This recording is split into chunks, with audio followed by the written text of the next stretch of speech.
Item ಯಾವುದೇ ಇರಲಿ try ಮಾಡಿ ಆಚಿ ಚಿಕನ್ ಮಸಾಲಾ. ಆಚಿ ಚಿಕನ್ ಮಸಾಲಾ.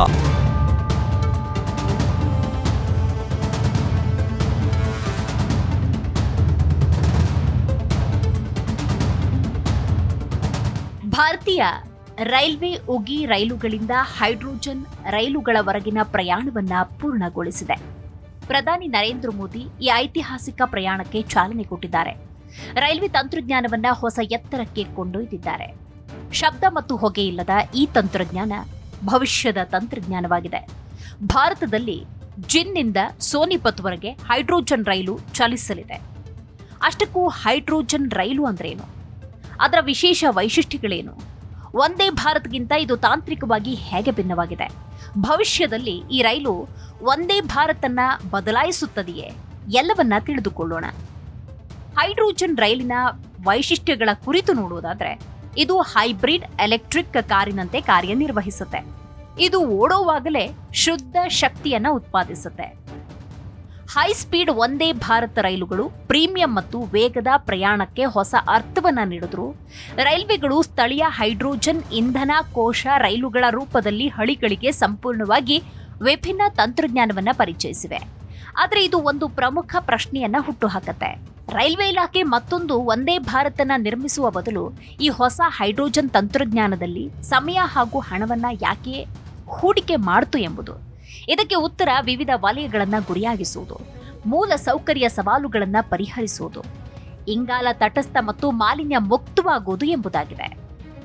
ಹೈಡ್ರೋಜನ್ ರೈಲು ಮತ್ತು ವಂದೇ ಭಾರತ್ ತಂತ್ರಜ್ಞಾನದ ನಡುವಿನ ವ್ಯತ್ಯಾಸವಾದರೂ ಏನು ನೋಡೋದಾದ್ರೆ, ಹೈಡ್ರೋಜನ್ ರೈಲು ಮತ್ತು ವಂದೇ ಭಾರತನ್ನ ಪರಿಗಣಿಸಿ ಎರಡೂ ರೈಲುಗಳು ಅತ್ಯಾಧುನಿಕ ಮತ್ತು ಭಾರತದಲ್ಲಿ ಅಭಿವೃದ್ಧಿಪಡಿಸಲ್ಪಟ್ಟಿದ್ರು.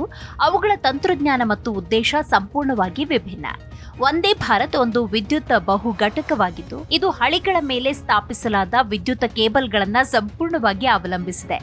ಈ ಕೇಬಲ್ಗಳಿಲ್ಲದೆ ವಂದೇ ಭಾರತ್ ಒಂದಿಂಚು ಚಲಿಸಲು ಸಾಧ್ಯವಾಗುವುದಿಲ್ಲ.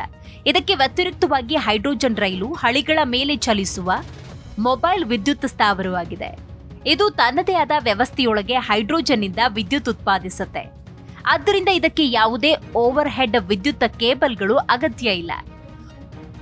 ವಂದೇ ಭಾರತನ್ನ ವೇಗ, ಐಷಾರಾಮಿ ಮತ್ತು ಹೆಚ್ಚಿನ ದಟ್ಟಣೆಯ ಮಾರ್ಗಗಳಿಗಾಗಿ ವಿನ್ಯಾಸಗೊಳಿಸಲಾಗಿದೆ. ಪ್ರಮುಖ ನಗರಗಳನ್ನ ಗಂಟೆಗೆ 130ರಿಂದ 160 ಕಿಲೋಮೀಟರ್ ವೇಗದಲ್ಲಿ ಸಂಪರ್ಕಿಸುತ್ತೆ.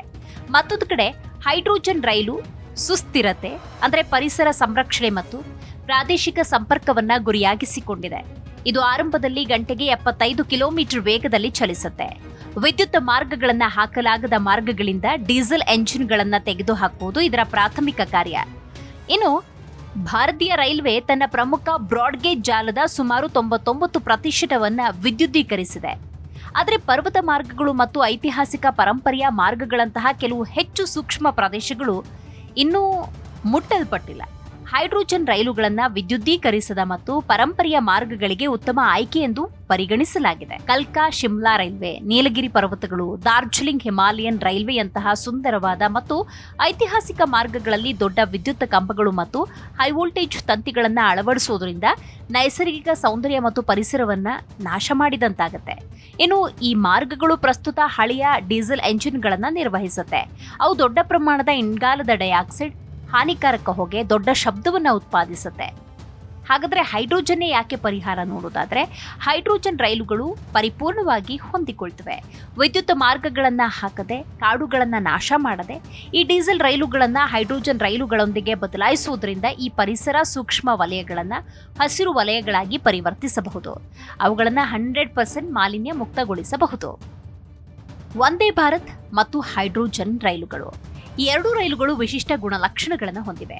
ಹೈಡ್ರೋಜನ್ ರೈಲುಗಳು ವಂದೇ ಭಾರತನ ಎಂದಿಗೂ ಬದಲಾಯಿಸುವುದಿಲ್ಲ, ಬದಲಾಗಿ ಅವು ಪರಸ್ಪರ ಪೂರಕವಾಗಿ ಚಲಿಸುತ್ತವೆ. ವಂದೇ ಭಾರತ್ ಪ್ರಮುಖ ಮತ್ತು ದೀರ್ಘ ಪ್ರಯಾಣದ ಮಾರ್ಗಗಳಲ್ಲಿ ಪ್ರಾಬಲ್ಯ ಸಾಧಿಸಲಿದೆ. ಸಾವಿರಾರು ಪ್ರಯಾಣಿಕರನ್ನ ಒಂದು ನಗರದಿಂದ ಮತ್ತೊಂದು ನಗರಕ್ಕೆ ತ್ವರಿತವಾಗಿ ಸಾಗಿಸಬೇಕಾಗತ್ತೆ.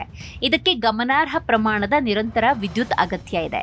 ಮತ್ತೊಂದು ಕಡೆ ಹೈಡ್ರೋಜನ್ ರೈಲುಗಳು ಸ್ಥಳೀಯ ಮಾರ್ಗಗಳು, ಕಡಿಮೆ ದೂರ ಸರ್ಕ್ಯೂಟ್ಗಳು ಮತ್ತು ಪ್ರವಾಸಿ ಸಮೃದ್ಧ ಪರಂಪರೆಯ ಮಾರ್ಗಗಳನ್ನು ಸ್ವಾಧೀನಪಡಿಸುತ್ತೆ. ಹೈಡ್ರೋಜನ್ ಮತ್ತು ಅದರ ತಂತ್ರಜ್ಞಾನ ಉತ್ಪಾದಿಸುವ ವೆಚ್ಚ ಇನ್ನೂ ಹೆಚ್ಚಿರುವುದರಿಂದ ಈಗಾಗಲೇ ವಿದ್ಯುತ್ ಮಾರ್ಗಗಳನ್ನು ಹೊಂದಿರುವ ಮಾರ್ಗಗಳಲ್ಲಿ ಅವುಗಳನ್ನು ಓಡಿಸುವುದು ಅರ್ಥಹೀನ.